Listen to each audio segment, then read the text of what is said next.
The following talk was given at Mile High Church in Lakewood, Colorado. Please visit our website at milehighchurch.org. It is so great to be with you this evening and to share the stage, share the service with some of our amazing next gens from our community. So with me tonight, we have Sid Shah, Eduardo Piña Corona, and later on, Melissa Berg, who's a brand new practitioner, will be sharing our prayer ritual with us. So for me, Mile High, it's been an interesting journey. I've been at Mile High for 19 years, and what I was really looking for was a place for my children to have a spiritual foundation. I really wanted to create that for them. I grew up Catholic, and at a young age, early teens, I realized that I had different views, different values. And so when my children were younger, I wanted something for them so that they can create their own journey, their own, path for their healing, for their awakening. But what I didn't recognize when I found Mile High, or when Mile High found me, was that I was looking for a place for my own growth to continue, in a community, a spiritual community that I never had before. And so, how about you, Sid? How did you find Mile High? I found Mile High. It was a friend of my mom's who was like, hey, you should come check this place out. And I came to. I remember I'd stayed up way too late the night before and kind of rolled out of bed and was like, okay, where are you taking me? I remember it was like a wow moment for me throughout the service. And then during the benediction song, when everybody was holding hands and singing, I teared up and was like, yeah, my heart feels at home right now. Yeah, and that was how I came to be here. And how long have you been here? It's been, going on 6 years. Wow, That's awesome. Yeah. Very cool. And how about you, Eduardo? How did you find Mile High? So, it's been a beautiful journey. It's been an absolutely amazing journey. You might not be able to tell, but I wasn't born in the U.S. I lived in Mexico for 13 years. And tiny town, little speck of a town. Town so small you could sneeze and everybody blesses you. But I moved to the U.S. when I was 13, and I completely lost my connection with spirit, trying to find myself back and the world. Who am I? What am I doing? I mean, trying to learn the language, trying to make new friends, trying to make this connection with my father, who had been in the U.S. even before I was born. It was absolutely interesting and a beautiful journey to unfold. I completely fell off from my spiritual journey. I found myself throughout my teenage years and my early 20s in a place where I completely disowned, very similar to you. I was raised in the Catholic tradition, and something about it just didn't seem to resonate with me. And my grandfather, who pretty much raised me up until I was 13, started getting really sick, and he came to the U.S. for the medical needs.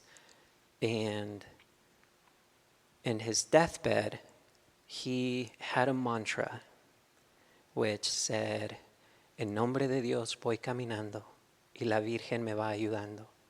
I walk in the name of God with the mother by my side. So right in that moment, I knew that those words had to take me somewhere. So I went back into the Catholic Church, and I did a lot of studying of the Bible, and I did a lot of studying of other religions. And there was a conflict in my mind that said, there is no way that 1.2 billion Hindus have it wrong. And I started noticing all the similarities and the differences between religions. And at the end of the day, it took me back to my grandfather's mantra. And it said, we're all just walking in the name of God with the mother by our sides. And that was 2 years ago when I found myself back at Mile High and haven't left ever since. Wow. That's what a journey. I know for me, one of the things that I value about the Mile High Church community, and even Science of Mind, is that we are a space where there's just unconditional support and unconditional love and acceptance. And the reminder that of oneness, that we're all one and we're all navigating our own journey in one way or another. What have you found that has been most significant about Mile High, the community, or Science Mind teaching? Absolutely, community has been very, very healing for me. After I first came, it was on and off for a little while, and then I had my daughter, and becoming a mother made me realize there was some inner child work that I needed to do. And having a community where I felt comfortable being vulnerable and real and authentic and felt loved wherever I was. And I mean, even just being in this sanctuary, the days where you're really in it and can't even hear the message on the stage, just being in this space, I could just feel it creeping in, the healing. Yeah. There's no escaping it. And, just feeling so fortunate. I've got my choir family, I've got Next Gen, the people I do diversity and inclusion work with, and being able to lean into those relationships and those friendships, and how that transmuting of the fear even bled into my other interpersonal relationships, and being able to be brave and vulnerable in those, and those relationships got deeper and more authentic, and letting those walls down allowed me to love myself more truly, which just I feel like makes me a better mom. And so yeah, grateful for the community at Mile High, definitely. Yeah, powerful, for sure. And how about you, Eduardo? What's the thing that you appreciate the most or sticks out the most about Mile High or Science of Mind? One thing that sticks out the most about Science of Mind is the welcomeness, the inclusivity. I found myself in this place where I knew that if I wanted to raise a family, and the legacy that I wanted to leave for my children was going to be one where women would be able to look men in the eyes and see them as equals, where people of color would be able to look at people of other ethnicities, white people, anybody who it would be, and they would be able to see the same human right in front of them. And I know that Science of Mind is based on those principles, that we are all one, that we are all equal, and that we are all one in the eyes of God. And that is the legacy worth living for. Yeah, I think being in a community where you feel comfortable showing up as who you are, and you're able to see others and the truth of who they are right where they are, regardless of conditions, regardless of anything that has happened in the past, it's being seen, is a powerful thing. And so where are you finding inspiration right now? Right now, it's definitely leaning into those relationships that I've built through Mile High. It's for me, with everything going on, it's so easy to want to isolate and just kind of hide. And my friends don't let me do that. They check in on me, and it's been a good reminder to just lean into, those friendships, those relationships, knowing that I'm taken care of, and my community loves me and is here for me, and then it's just another reminder of oneness, and that I can also love everyone where they are at right now too, because I receive it so bountifully thanks to my community and my friendships. Perfect. How about you, Eduardo? Where are you finding inspiration right now? I think I could definitely resonate to what you said in the oneness. I continue to go back to Ernest Holmes' teachings, and the last sermon by the sea. There's a part that always resonates with me so deeply, where he says, "Find me the person who's given up all love without morbidity, and I will find you truly a lover of the soul." And I think what I find behind that is finding God in everything that you do, whether it be making breakfast in the morning, whether it be doing laundry, whether it be going to bed, and just thanking God for another day. It's a state of being in which you continuously step into grace, what Jesus referred to as being in the kingdom.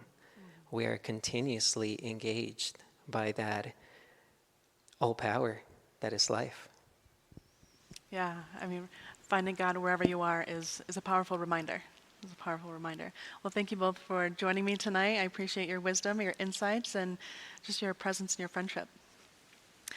So tonight, the title that landed for me for this evening was Revealing the Diamond in the Rough. And when I sat with that title, it was interesting because I kept wanting to be searching outside of myself for something that will bring me happiness, something that will bring fulfillment in some way. But when I continued to sit with that title, The Diamond in the Rough, the question came to mind of, what if it's not an outward journey? What if we're not seeking that diamond out there, but instead we're seeking the diamond within us? What if we are the diamond? And as I continued to just contemplate that, that's what felt true, this inward journey of remembering the truth of who we are. It is so often that we seek that fulfillment, we seek happiness in other people, in relationships, in things out there. But the journey is really about remembering and uncovering that radiance, that brilliance that is within us all of the time, that inherent beauty that is our divine birthright. I remember, Marianne Williamson, she says, we're all here to shine as children do. It's not just in some of us, it's in everyone. And as we let our own light shine, we unconsciously give other people permission to do the same. So we're here to shine. We're here to uncover anything that we might have placed over that radiance, over that brilliance, over that light that is within us. Sometimes in life, we go through circumstances, there's situations that have allowed us to believe these falsehoods. Maybe we believed an opinion that somebody else had of us. We believed maybe just a false belief that we had about ourselves. Or we got caught up in the expectations or what society expects us to do or what society expects us to look like. And we use those as the benchmark of happiness. I'll be happy when, fill in the blank, I get that new job, or I find that perfect relationship, or I buy that new house. But I believe that true happiness happens when they allow us to see a different side of ourselves and maybe uncover another part of ourselves, whether it's a friendship, whether it's family, or maybe it's just somebody that we meet in our day-to-day activities, but something within that interaction reveals another piece of ourselves to us. And sometimes it may reveal something that we weren't quite ready to see. But whether it's positive or negative or somewhere in between, the journey of life is about remembering our truth and giving ourselves full permission to stand in that space, to stand in our brilliance. I know for me, there's this element of relationships that they're our path to remembering. And so I invite you to just take a moment and think about someone who you admire. Think about a quality that they have that you would like to have within yourself. I'm thinking about a friend of mine who I consider to be fearless, regardless of what life, brings to her, she is able to persevere, and she is able to just not waver. She may waver a little bit, but then she comes back to center, and she keeps moving forward. So fearlessness.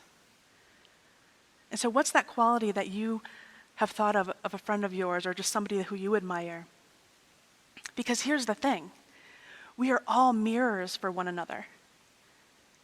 You would not be able to see that quality in somebody else if it didn't exist within you already. And so sometimes it's about getting those things out of the way, whatever those things are, that are keeping you, that are keeping us from seeing that divinity, from seeing that light, from seeing that quality.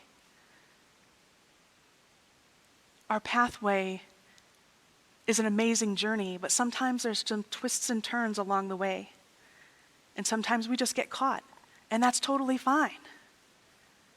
Have you found yourself in this space of not necessarily noticing your own brilliance? That's okay. You're not alone. We need each other to support one another in remembering our truth and revealing our truth. And sometimes we need some other people to help us take off whatever has been covering up that brilliance, that shine. And so I think our life is a journey of remembering. And so tonight I have 3 rules to help reveal the diamond within. And if you don't like the word rules, 3 reminders to help you uncover the diamond within. The first one is stop comparing yourself to others. Now that one's a tricky one, especially in our social media age, because we see these images of people who appear to be happy, who appear to be having this amazing time in life. But the thing is, we only see a snippet of what's going on. We don't see what's going on behind closed doors. We don't see what's going on before they get all dolled up, before they put on their makeup, before they put on their amazing clothes, with their amazing family before them. Social media and media itself has the propensity to give us a false sense of what happiness is supposed to look like.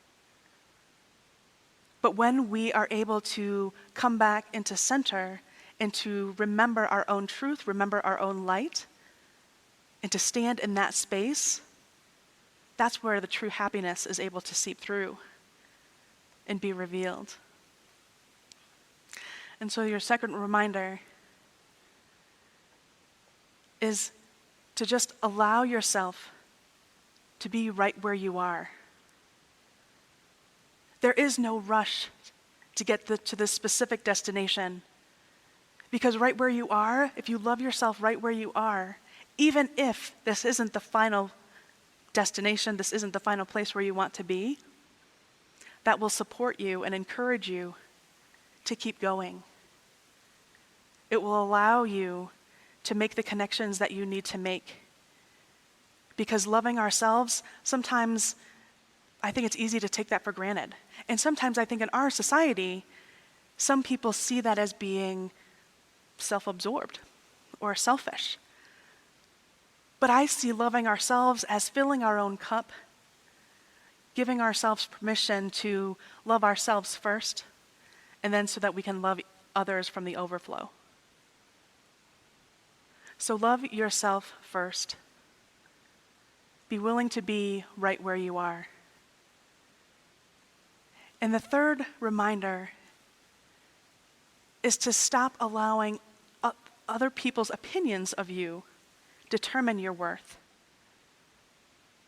I know sometimes that is hard because we think that they know what's best. They know what's best for us, and therefore we think that their opinion matters more. But that's so not true. Somebody once said, and I don't remember who it was, but other people's opinions of you is none of your business. What other people think of you is none of your business. Good, bad, or indifferent. That's their journey. That's their own stuff, really. Because if we allow other people to dictate how we feel, I think that's just a recipe for disaster. I think sometimes allowing ourselves to let go of anyone who may not be able to see, our light. And if anyone is uncomfortable with you sharing your brilliance and you shining your light, I invite you to resist the temptation to dim your light and instead give them a pair of sunglasses. That's their problem. When we're here to shine, we are here to shine as brightly as possible because that's who we came here to be.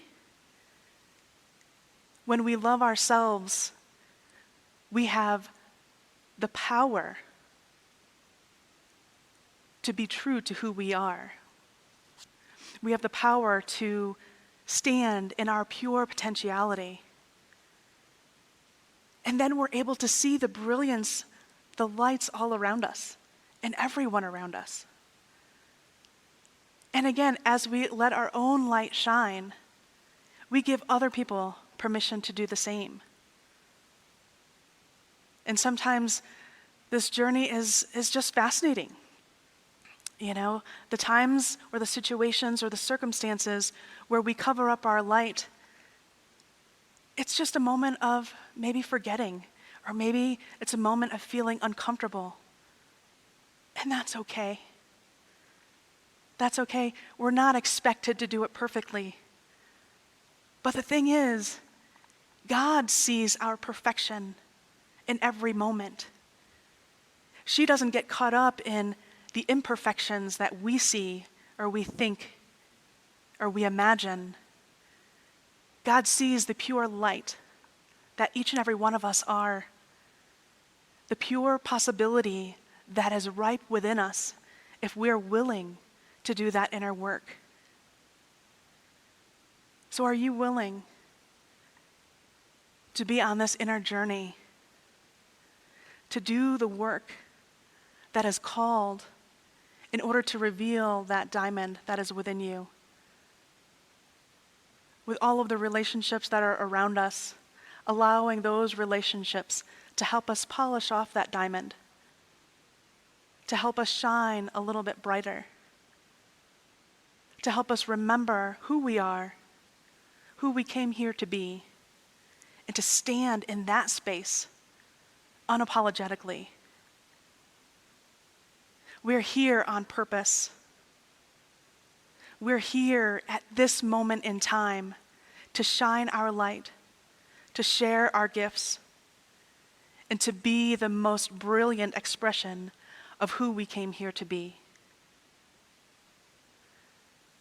And so our reminders this evening are to stop letting other people, their opinions of you, don't let them dim your light. Love yourself right where you are. And stop comparing yourself to others. Allow your light to shine and allow yourself to be in a space surrounded by other people who see that light, who see your magnificence and who celebrate it. Because we're here to celebrate each and every one of our lights. We're here to mirror our light back to one another. We're here to see God within each person that we meet. And so Gianna has a song for us this evening that will help us to anchor in a little bit more, to remember the truth of who we are and who we came here to be. And so I invite you to sing along and allow the words to wash over you.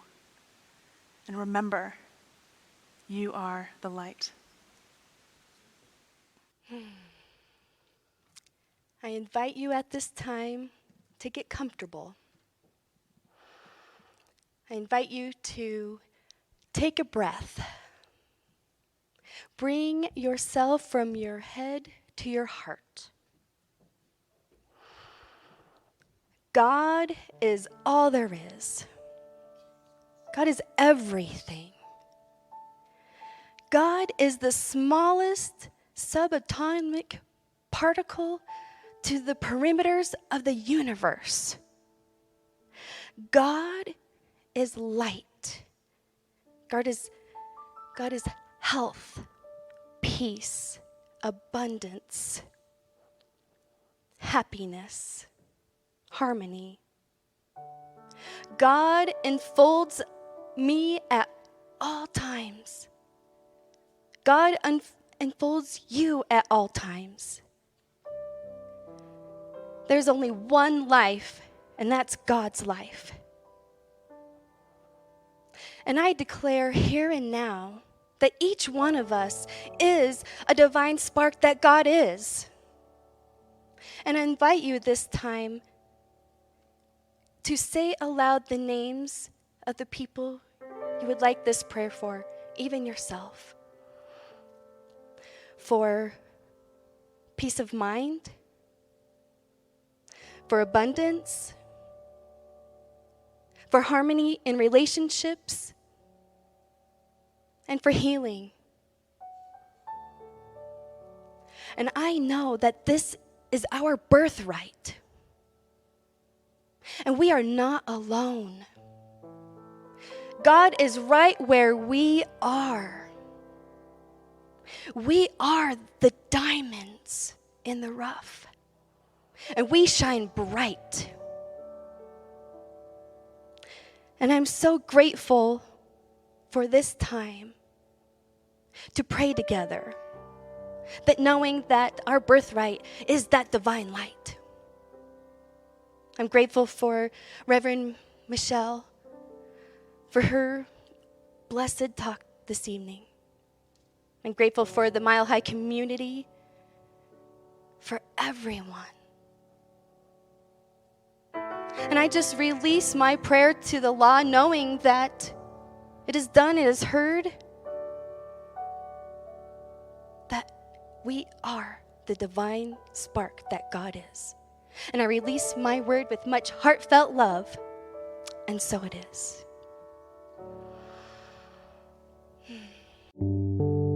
Thank you for listening to the Mile High Church podcast.